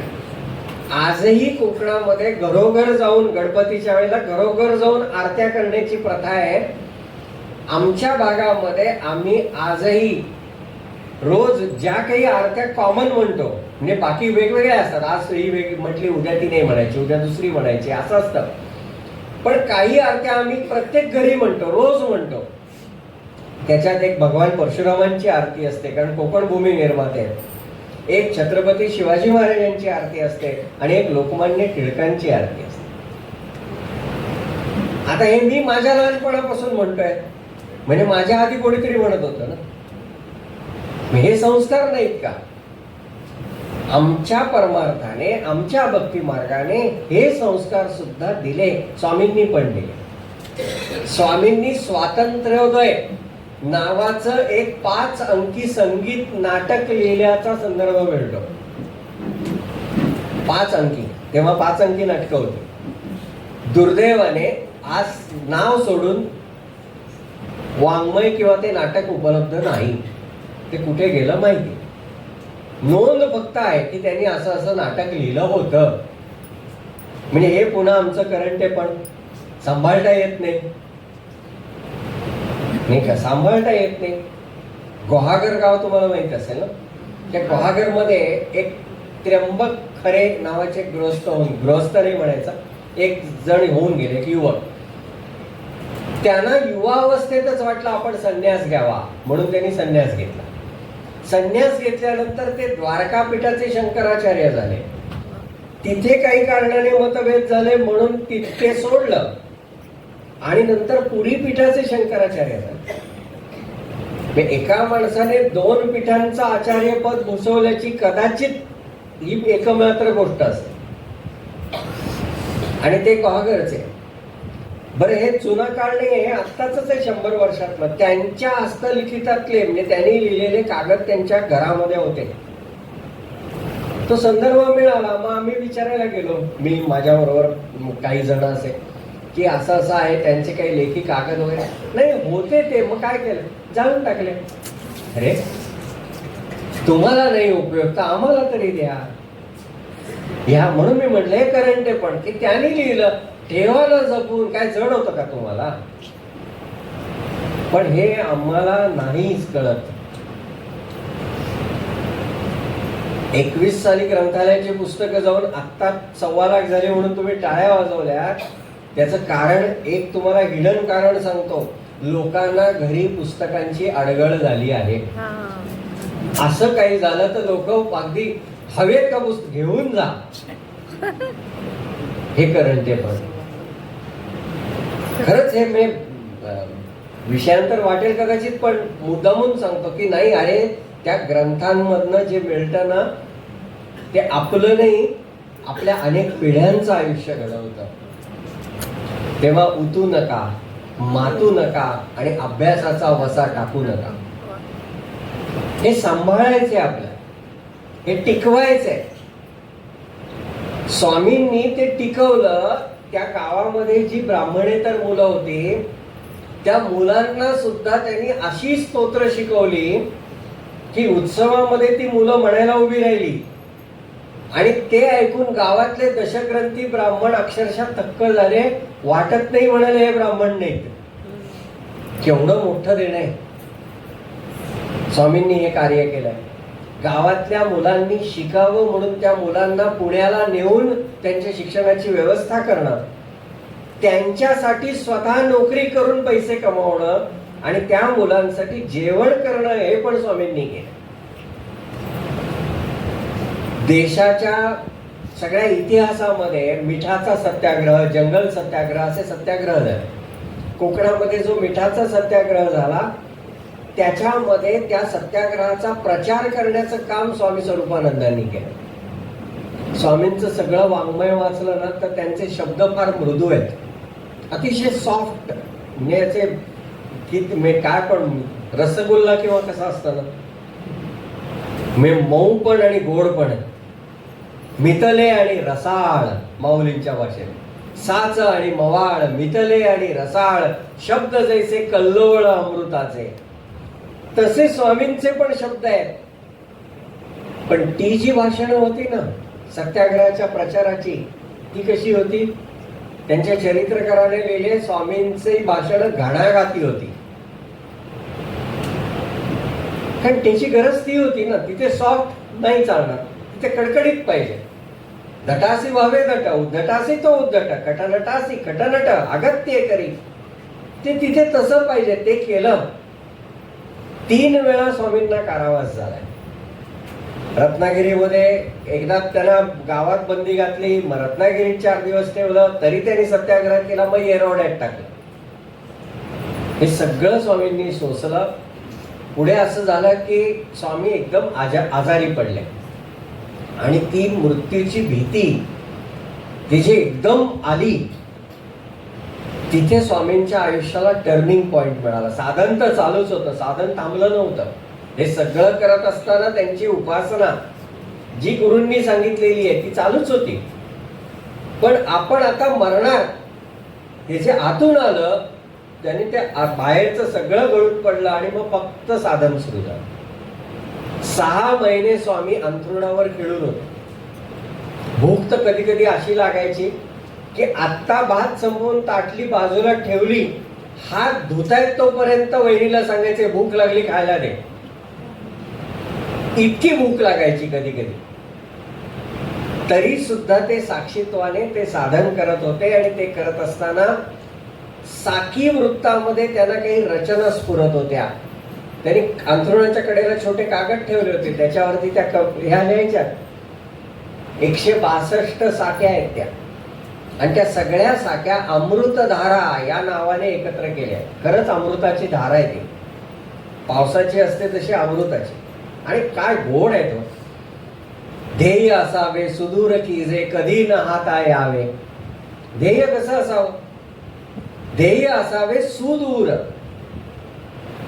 म्हणजे असं असावं की वाटेल पोचेल मी तिथपर्यंत, जरा प्रयत्न करायला पाहिजे. पण पुढे गेल्यावर कळावं नाही अजून थोडं लांबच आहे. कधी न हाता यावे, कारण मिळालं तर मग पुढे काय करणार, नाही का. ध्येय प्राप्ती झाली, आता काय करायचं, संपला विषय. तसं नाही होता का? म्हणून ध्येय असावे सुदूर कीजे कधी न हाता यावे, मात्र तयाच्या प्रकाशातही सदोदित चालावे. त्या ध्येयाच्या प्रकाशात सदोदित चालत राहिलं पाहिजे. कोण सांगते? अंथरुणावर खिळलेला रुग्ण. मग यालाच पॉझिटिव्ह थिंकिंग म्हणायचं ना. कशासाठी आम्ही इंग्रजी मधलं हे शिकतो? हे संत जर शिकले तर आम्हाला स्ट्रेस मॅनेजमेंट, नाही का, पॉझिटिव्ह थिंकिंग, कशाला कोर्स करायची गरज पडेल? तुकाराम महाराजांचा गोड अभंग आहे, त्याच्यात ते म्हणतात, मार्ग दावून गेले आधी दयानिधी संत ते. अरे ते आधीच रस्ते दाखवून गेलेत, फक्त बघायचे आहेत आपल्याला. ते उघडा आणि बघा फक्त, तेवढंच होत नाही, बाकी सगळं होत. त्यांनी सांगितलं की जगदंबेच्याकडे गेले स्वामी स्वरूपानंद, म्हणजे त्या अमृतधारेतल्या साखेबद्दल सांगतोय मी. आणि त्या जगदंबेला तर काय म्हणतात की मला तू भिक्षा घाल. कोणती भिक्षा घाल? भक्ती सुधेची पावन भिक्षा घाल. सुधा म्हणजे अमृत. कुठलं अमृत मागितलं? भक्तीचं अमृत. आणि ते कसं आहे? पावन. ते स्वतः पवित्र आहे आणि ते मला पवित्र करणार आहे. पुढची ओळ फार गोड आहे, फार गोड आहे. मी वेडा झालो ती ओळ जेव्हा पहिल्यांदा वाचली तेव्हा. दारी तुझ्या आज पातलो मी भाग्यवंत कंगाल. की मी तुझ्या दारात आलो, मी कसा आहे? मी कंगाल आहे, माझ्याकडे नाही, माझ्याकडे भक्ती नाही, म्हणून मी तुझ्याकडे आलो, म्हणून मी भिकारी आहे. पण कुणाच्या तरी दारात नाही गेलो, तुझ्या दारात आलो, म्हणून मी भाग्यवंत आहे, योग्य दरवाजात उभा राहिलो. 2 वाक्यात ते म्हणतात त्या परीक्षिताला 7 दिवसामध्ये मुक्त केलं, क्षणात केले मुक्त. 7 दिवस, 7 सप्तदिन, 7 दिवस झाल्यानंतर तो क्षितिपती. क्षितिपती म्हणजे राजा, क्षिती म्हणजे पृथ्वी, पृथ्वीचा राजा, पृथ्वीचा पती म्हणजे राजा परीक्षित. त्याला काय केलं तर त्याला त्या भागवत श्रवणाने मुक्त केलं. पण जगदंबे त्या परीक्षितापेक्षा मी श्रेष्ठ आहे. का श्रेष्ठ आहे? कारण तव कृपा कटाक्षे, तुझ्या कृपा कटाक्षाने तू काय केलं? क्षणात केला भक्त. त्याला मुक्त केलं, जाऊ दे, मला भक्त केला म्हणून मी श्रेष्ठ आहे. मुक्तापेक्षा भक्त श्रेष्ठ. किती सुंदर आहे. 2 ओळी आहेत फक्त एकेका साखीमध्ये, पण अक्षरशः ओवाळून टाकावं इतकं सुंदर. ते सगळीच 162 सगळ्या साखी जर आहेत ना, तर सगळ्या अशाच आहेत, अतिशय गोड आहे. स्वामींनी जसं हे लिहिलं तसं अभंग लिहिले. संजीवनी गाथा, जो मगाशी अभंग गायला तो त्या गाथेतलाच एक अभंग आहे. स्वामींनी इतके सुंदर अभंग लिहिले. आणि बरं किती चिंतन आहे बघा. बैसोनी विमानी आकाशी उड्डाण, करू येते जाण यंत्रयुगी. आजच्या यंत्रयुगामध्ये विमानात बसून आकाशात उड्डाण करता येतं. पाणबुडीमध्ये बसलो तर समुद्राच्या तळाशी पण जाता येतं. शास्त्रवेत्यांनी म्हणजे संशोधकांनी अनेक शोध लावलेत. स्वामींचं पुढचं जे शेवटचा चरण आहे तो फार सुंदर आहे. अंतरी सद्भाव असेल जागृत, तरी यंत्रे हित स्वामी म्हणे. जर तुमच्या अंतरामध्ये सद्भाव जागृत असेल तरच ती यंत्र हितकारक आहेत, अन्यथा ती हितकारक नाहीत. ते कर्णपिशाच असतं ना आपल्या खिशामध्ये, ते आठवलं तरी आपल्या लक्षात येईल की ते हितकारक आहे का अहितकारक आहे. हो खरंच आहे, मी गमतीत नाही सांगत की त्या मोबाईलचे केवढे दुष्परिणाम आहेत. आता एक मला वाटतं 2 का 3 दिवसापूर्वीच टीव्हीवरती एक बातमी सांगितली की बोहरी समाज आहे, त्या बोहरी समाजातल्या धर्मगुरूंनी एक फतवा काढला. बोहरी समाजातल्या काय फतवा काढलाय? आपल्या समाजातल्या 15 वर्षापर्यंतच्या मुलांनी मोबाईल वापरायचा नाही. काय छान आहे, मला आवडलं. करोनाच्या काळापासून ना हे ऑनलाईन शिक्षणाच्या निमित्ताने ते हातात गेलंय ज्या मुलांच्या, ते अभ्यासासाठीच वापरतात का बाकी काय करतात? मी एका शाळेचा विश्वस्त आहे आणि मी त्या शाळेच्या पालक सभांमध्ये किंवा शिक्षक सभांमध्ये सुद्धा सांगतो, ऑनलाईन अभ्यास बंद करा. मोबाईल आणि व्हॉट्सअपवर होमवर्क पाठवू नका. ते लोक म्हणतात प्रतिगामी आहे म्हणून, आणि हे प्रतिगामी नाहीये. काय आहे माहितीये का, तुम्ही या गोष्टींनी त्या मुलांच्या हातात ते देताय, हे वापर, होमवर्क येतो, काय नाही म्हणणार. आणि मग नंतर तक्रारी करायच्या की तो मोबाईल सोडतच नाही. का सोडेल? अंतरी सद्भाव असेल जागृत, तरी यंत्रे हित स्वामी म्हणे. सोनोग्राफी चांगल्या हेतूनेच निघालं ना. झालं काय? झालं काय? अल्फ्रेड नोबेलने सुरुंगाचा शोध लावला. अल्फ्रेड नोबेलने कशासाठी लावला? रस्ते चांगले करता येतील, विहिरी खणता येतील.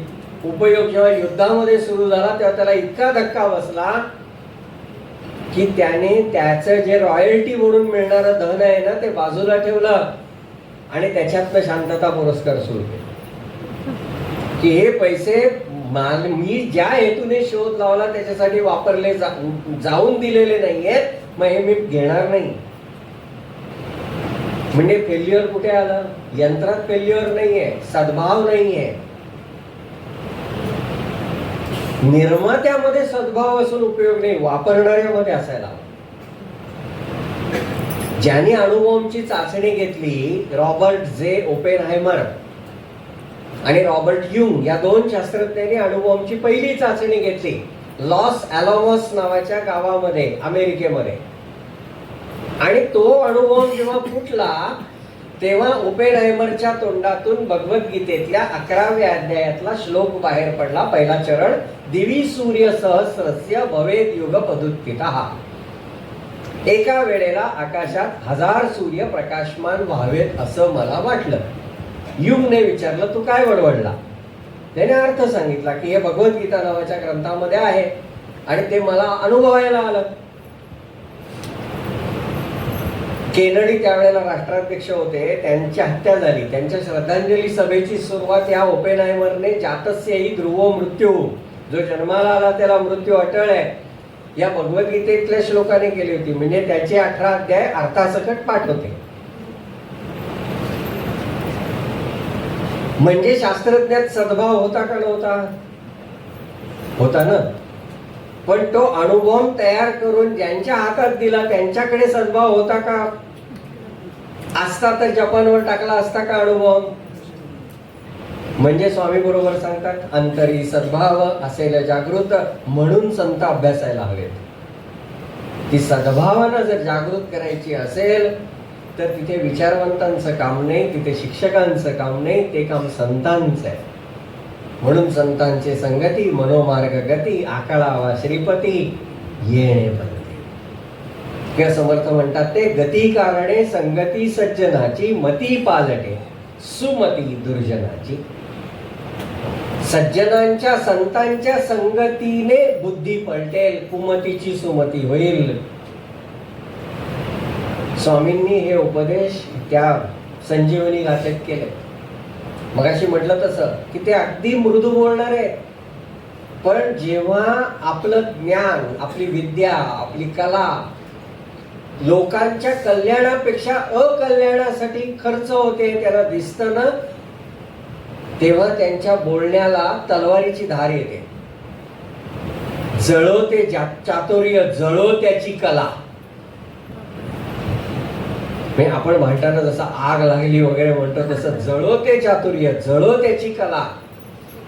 इतक्या परखडपणाने ते सांगतात. मग त्यांना अपेक्षित ज्ञान कोणतं होतं? त्यांची एक अतिशय सुंदर प्रार्थना आहे, त्याच्यात ते म्हणतात, दाविते ज्ञान भानुते अज्ञान तम नाशते. कशी विद्या पाहिजे? सूर्याला सुद्धा ज्ञान दाखवेल अशी. दाविते ज्ञान भानुते अज्ञान तम नाशते, लोपवी जी अहंते ते, जी अहंता लोपवेल ती विद्या मिळवली. आनंदी जन्म जी घेते, एकूण 6 आहेत त्याच्यात कडवी, मी पहिलं सांगितलं, आता शेवटचं सांगतोय. आनंदी जन्म जी घेते, आनंदे विश्व कोंदते, आनंदे लीन जी होते ती विद्या मिळवली.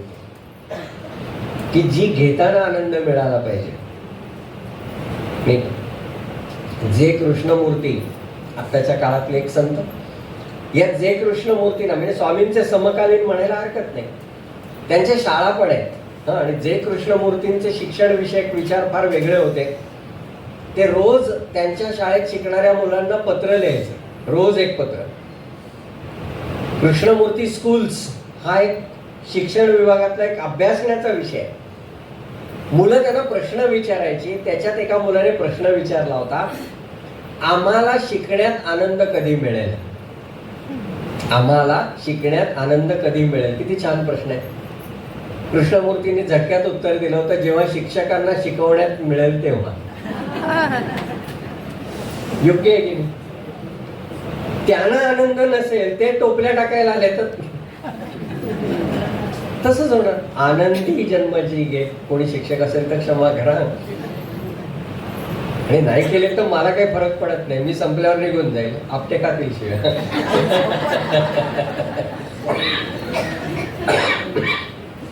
पण अहो खरंच आहे, मुले घातले रडाया असंच चाललंय सध्या. नाही असू नाही माया, तसंच चाललंय की अरे आम्ही काहीतरी देणं आहोत, आम्ही अभ्यास केला पाहिजे, हे संपत चाललंय. घरी पण आणि शाळेत पण. हे खंत आहे की खरंच असं होतं की आमच्याकडच्या चांगल्या चांगल्या गोष्टी आम्हीच वाचत नाही, मुलांपर्यंत कशा पोहोचवणार? वाचलं पाहिजे, पोहोचवलं पाहिजे. आर्किमिडीज शिकवताना तो आर्किमिडीज आंघोळीला गेला, मग त्याने ते सगळे कपडे काढले, मग तो टबात बसला, मग युरेका युरेका म्हणत धावत सगळी गोष्ट सांगतात. आता मी दुसरी गोष्ट सांगतो. आळंदीच्या जवळ एक गाव आहे, त्या गावाच्या इथे 3 नद्यांचा संगम आहे.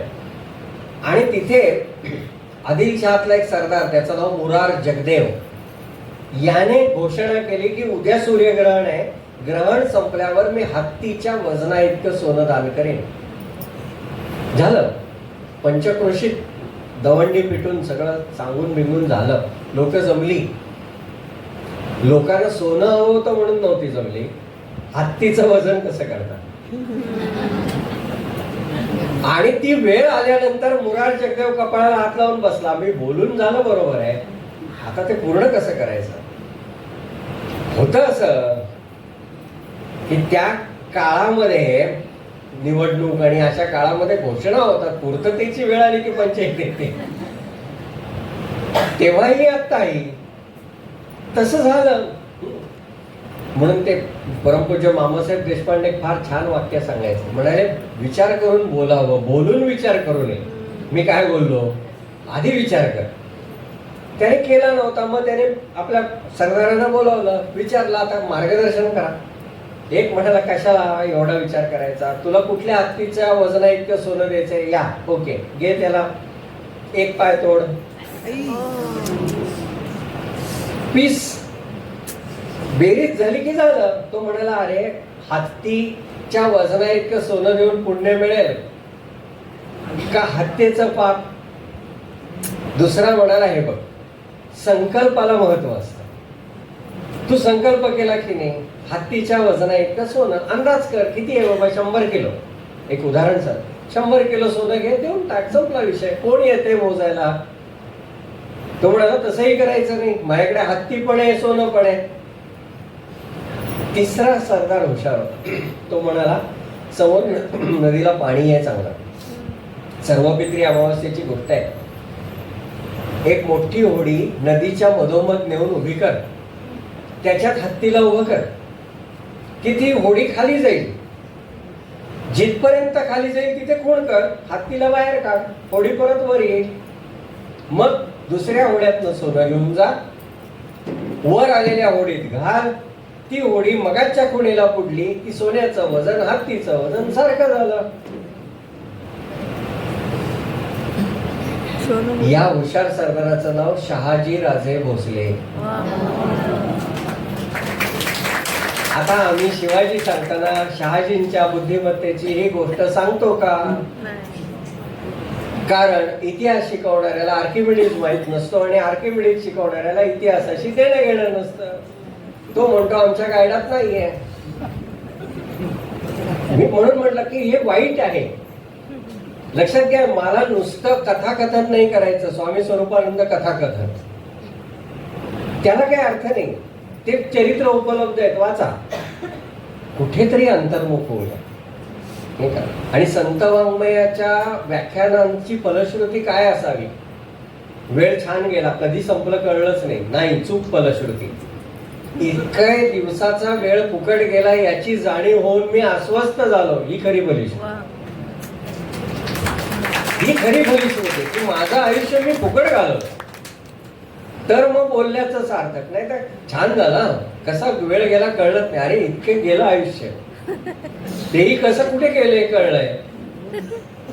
म्हणून आनंदे जन्म जी घेते, आनंदे लीन जी होते, आनंदे विश्व पोंदते, आनंदे लीन जी होते, ती विद्या मिळवली. जी मिळवताना आनंद आहे, जी वाटताना आनंद आहे, आणि जी आनंदामध्ये विलीन होते, म्हणजे त्याची फलश्रुती सुद्धा केवळ आनंद ही फलश्रुती आहे. ते ज्ञान, ती विद्या आपल्याला मिळवायची आहे. स्वामींचं मोठं कार्य कोणतं आहे? त्यांनी ज्ञानेश्वरी ही अभंग रूपामध्ये लोकांसमोर आणली. माऊलींची भाषा त्या काळातली 700 वर्षांपूर्वीची असल्यामुळे काही वेळेला लोकांना ती कळत नाही. मी शब्दार्थांबद्दलच बोलतोय, गुणार्थ हा पुढचा विषय. आणखीन शब्दार्थ सुद्धा नीट कळत नाही अशी परिस्थिती येते. पसायदान, पसायदान आणि गीतरामायणातलं पायसदान सारखं वाटतं लोकांना, की पायस वेगळा आणि पसाय वेगळा, हे सुद्धा लक्षात येत नाही. इतकी गडबड आहे आमची. अशा लोकांना ज्ञानेश्वरीची गोडी लागावी म्हणून स्वामींनी अभंग ज्ञानेश्वरी सिद्ध केली. ते करत असताना स्वामींनी आणखीन एक भाग केला. त्यांच्याकडे त्यांची एक शिष्या, त्या देसाईंची भगिनी, त्या गेल्या आणि त्या म्हणाल्या, स्वामी तुम्ही एवढं ज्ञानेश्वरी वगैरेचं सगळं सांगता ना, ते खरं आम्हाला पटतं, पण वाचायला इतका वेळ नाही, काहीतरी आम्हाला करून द्याल का? स्वामींनी ज्ञानेश्वरीतल्या 109 निवडक ओव्या काढल्या आणि त्या ओव्या एकत्र करून ज्ञानेश्वरी नित्यपाठ करून दिला. 109 ओव्या वाचायला 10 मिनिटं पुरतात. बरं, त्या असं नाही पहिल्या अध्यायातल्या मग दुसऱ्या मग तिसऱ्या असं नाही, विषयानुरूप आहे. त्यामुळे ज्ञानेश्वरीतल्या काही अध्यायातली एकही ओवी नाही, काही अध्यायातल्या बऱ्यापैकी ओव्या आहेत, पण क्रम सारखा आहे असं नाही. म्हणजे पहिला दुसरा तिसरा चौथा असा अध्याय क्रम नाहीये, विषयाचा क्रम आहे. ते त्यांनी करून दिला. लोकांना हे मार्गदर्शन करत असतानाच स्वामींच्या मनामध्ये भगवत दर्शनाची ओढ होतीच, की देवा मला कधी भेटशील, म्हणून ते टाहो फोडतच होते. आणि मग एक दिवस रात्रीच्या वेळेला ते भगवान साक्षात त्यांच्या समोर प्रकट झाले आणि भगवंतांनी पहिला प्रश्न काय विचारला? वो गोडबोले कहाँ है जिसने ज्ञानेश्वरी लिखी? मगाशी सांगितलं, गुरुसेवा फुकट जात नाही. बाकी नाही विचारलं देशसेवा करणारा गोडबोले कुठे आहे, नाही विचारला. अमृतधारा देणारा गोडबोले कुठे आहे, नाही विचारलं. विचारलं काय? ज्ञानेश्वरी लिहिली, ती गुरुसेवा रुजू झाली, त्याचं फळ आहे. हेच जणू देवांनी दाखवून दिलं. शिवाय शेवटी असं आहे ना की गुरुच्या कृपेशिवाय भगवंत नाही. मराठीमध्ये एक छान श्लोक आहे. त्या श्लोकामध्ये कवी म्हणतो, गुरु थोर की देव थोर म्हणावा, नमस्कार आधी कोणासी करावा. श्रेष्ठ कोण, गुरु का देव? कवी त्याचं उत्तर देतो, मनी चिंतिता ते गुरु थोर वाटे, जयाचे नि योगे रघुनाथ वेडे. विचार केला तर सद्गुरु थोर आहेत, कारण त्यांच्या कृपेने तर देव मिळाला. तेच जणू गुरूंनी दाखवलं. स्वामी मगाशी सांगितलं, त्या आजारानंतर असे पूर्ण ठणठणीत कधी झालेच नाही. 40 वर्ष ते एका घरामध्ये एका खोलीमध्ये सुद्धा होते आणि शेवटी तर अंथरुणावरच खेळलेले होते. जे मी मगाशी सांगितलं, त्यांच्या गुरुंनी सांगितलं होतं, आजारपण सुद्धा बरं असतं, अखंड साधन करता येतं. का बोलले असतील ते? जणू त्यांनी आपल्या शिष्याला सांगितलं होतं, पुढे तुला हे अनुभवायचंय. आणि बघा, स्वामींनी ना आपल्या संपूर्ण आयुष्यात कुठेही त्याच्याबद्दल असे वाईट उद्गार, काय माझ्या नशिबात आलं, कुठे नाही म्हटलं. जे आहे ते आनंद. उलट ते काय म्हणतात, स्वामी म्हणे झाले कृतार्थ जीवन, सद्गुरु चरण उपासिका. कृतार्थ म्हणजे आता मिळवायचं काही शिल्लक नाही राहिलं, नाही का? जे मिळवायचे ते सगळं मिळवून पूर्ण झालं. जो अंथरुणाला खेळू नये, 40 वर्ष ज्याने आजारपण काढले, तो असं म्हणू शकेल? पण तो शरीर, देह पडलेला आहे, मी नाही पडलेला, मी त्याच्या वेगळा आहे, ही ज्याची जाणीव आहे तो नक्की म्हणू शकेल. ठीक आहे. स्वामींनी जसं ज्ञानेश्वरीचं केलं तसं अमृतानुभव, चांगदेव 65 हे ग्रंथ सुद्धा प्रचलित मराठीमध्ये लोकांपर्यंत पोहोचवले. त्यांची पत्र आहे, स्वरूप पत्र मंजुषा या नावाने ती प्रसिद्ध आहे. हे संकलन त्यांचं इतकी सुंदर पत्र आहे. दत्त संप्रदायामध्ये दिगंबरा दिगंबरा श्रीपाद वल्लभ दिगंबरा हा जो मंत्र आहे, त्या मंत्राचा त्यांना काय अर्थ वाटतो तेही त्यांनी एका पत्रात लिहिलंय. ज्यांनी श्रीराम उपासना केली त्या लोकांसाठी त्यांनी रामनामाची महती काय आहे तेही सांगितलंय. अनेक आहेत, अनेक विषय त्या पत्र मंजुषेमध्ये. मंजुषा याचा अर्थ काय? मंजुषा म्हणजे रत्नाची पेटी. म्हणजे स्वरूप पत्र काय आहे? रत्न. आणि पुस्तक काय आहे? रत्नांची पेटी. म्हणजे ती किती मौल्यवान आहेत, नाही का? किती मौल्यवान आहेत. असे अनेक ग्रंथ स्वामींनी लिहिले. त्याच्या मार्फत आलेल्या लोकांशी बोलून वेगवेगळ्या प्रकारे त्यांनी लोकांना उपदेश केला, त्यांना साधन दिलं. जेव्हा त्यांचा काळ जवळ आला की आता कुठेतरी देहाला मर्यादा आहे, ती जाणार आहे, त्या वेळेला आपलं पुढे काय करायचं याच्या स्पष्ट सूचना देऊन ठेवल्या. आपल्या जन्मस्थानाच्या कडेला एक विवर खणून घेतलं. विवर म्हणजे गुहेसारखा भाग, की इथे शरीराला समाधी द्या. आणि ती समाधी जेव्हा द्याल त्यावेळेला त्याच्या पुढे कोणता दगड ठेवा, त्या दगडाची डायमेन्शन सुद्धा काढून दिली. ज्योतिबाच्या डोंगरातनं, कोल्हापूरच्या जवळच्या ज्योतिबाच्या डोंगरातनं ती शिळा आणवली गेली. किती शांतपणाने आपली अशी तयारी करायची ना, आपण करू शकतो नाही का? आपलं असं होत नाही, तोंडाने कितीही म्हणू, पण तेवढी तयारी नसते. एक 90च्या आसपासचा एक म्हातारा होता, बरा तब्येतीने बरा होता. उन्हाळ्याचे दिवस होते, जंगलामध्ये गेला लाकडं तोडायला आणि वैतागला होता की अरे काय हे, एवढं आयुष्य झालं तरी अजून लाकडं तोडायला लागतात, मेलेलं बरं. म्हणून अगदी त्याने म्हणजे ते इतकं त्याच्या मनात होतं ना, त्याने हाकच यमा ये रे बाबा. ते इतकं आतून गेलं होतं, ते येऊन उभे राहिले समोर. चला आजोबा. मग कुठे, कोण तू? अरे म्हणाला मी बोलावलंच म्हणून आलो. चल. त्याच्यासाठी नाही बोलवलं, लाकडं तोडून मोळी तयार आहे, डोक्यावर त्याला कोणी नाही म्हणून बोलवलं. घे डोक्यावर. म्हणजे आल्यानंतर सुद्धा आमची जायची तयारी असते असं नाही, इथे स्वतःची तयारी करून ठेवायची. त्यांनी सांगून ठेवलं की सज्जनगडावरनं मारुतीबुवा रामदासींना बोलवा. का? कारण ते या जी समाधी द्यायची असते त्याचं काही शास्त्र आहे, तंत्र आहे त्याचं, त्याच्यामध्ये ते खूप तज्ज्ञ आहे. त्यांच्या मार्गदर्शनाखाली हे करा. एवढंच नाही तर आपण जेव्हा गेलोय, आपल्याला ती समाधी दिली जाणार आहे, तर त्या वेळेला सगळी लोक जमलेली असतील, भक्त मंडळी आलेली असतील, त्यांच्या समोर कोणतं काव्य म्हणायचं तेही लिहून दिलं. स्वामी निजधामा चालले असं त्या काव्याची सुरुवात आहे. आणि ते नुसतं दिलं नाही, ते पहिलं दिलं सत्यदेवानंद सरस्वतींकडे, म्हणजे त्यांचे शिष्य.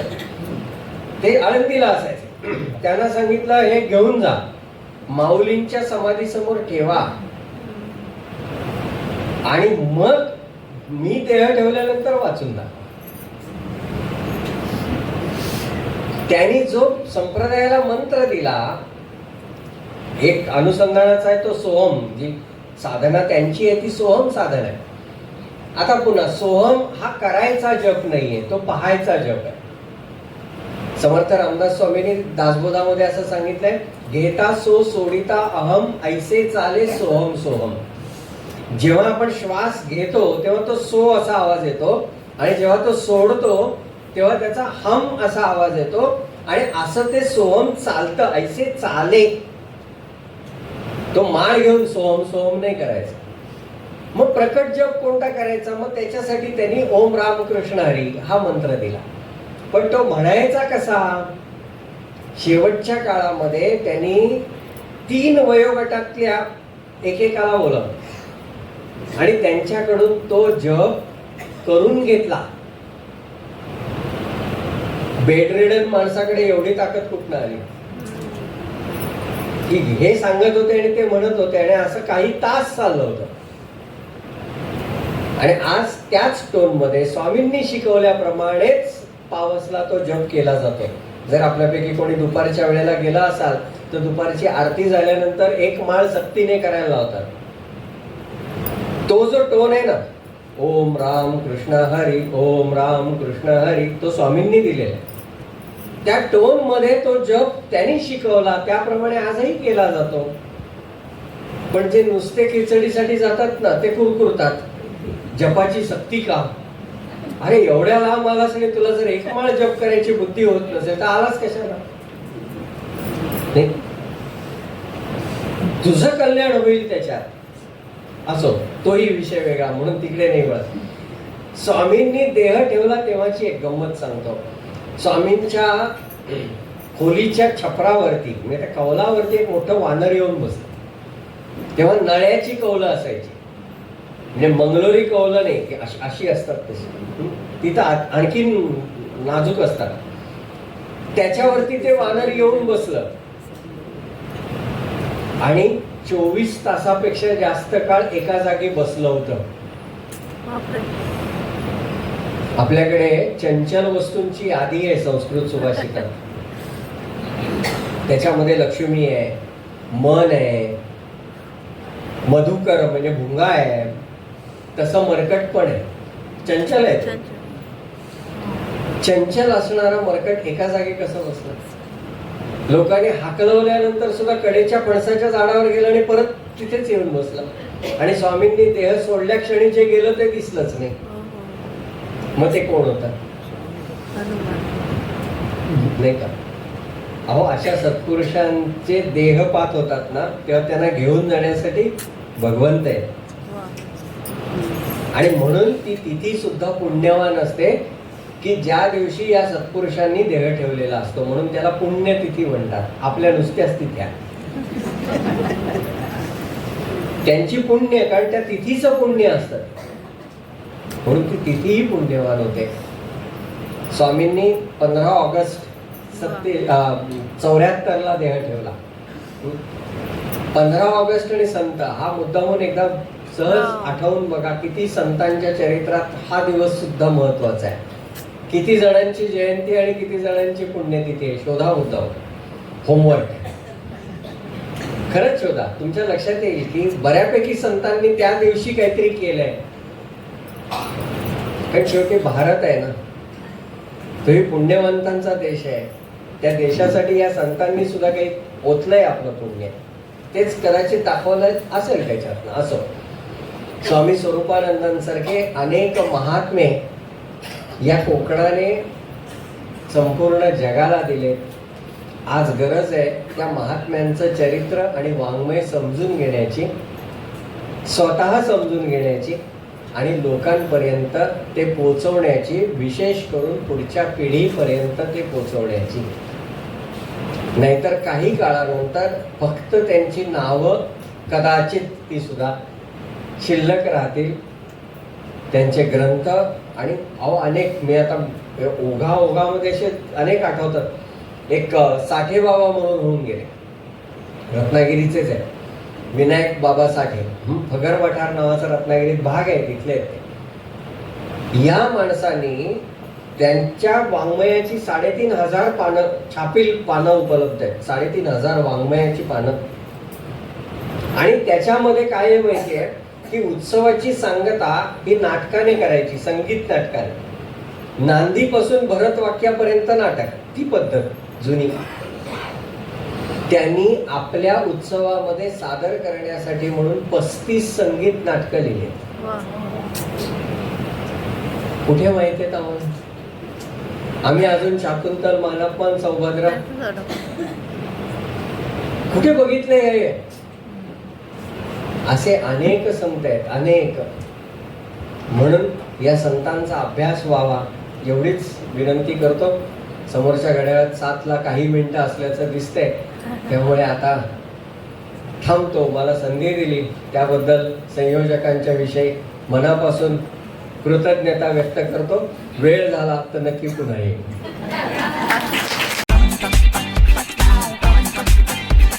आचार्य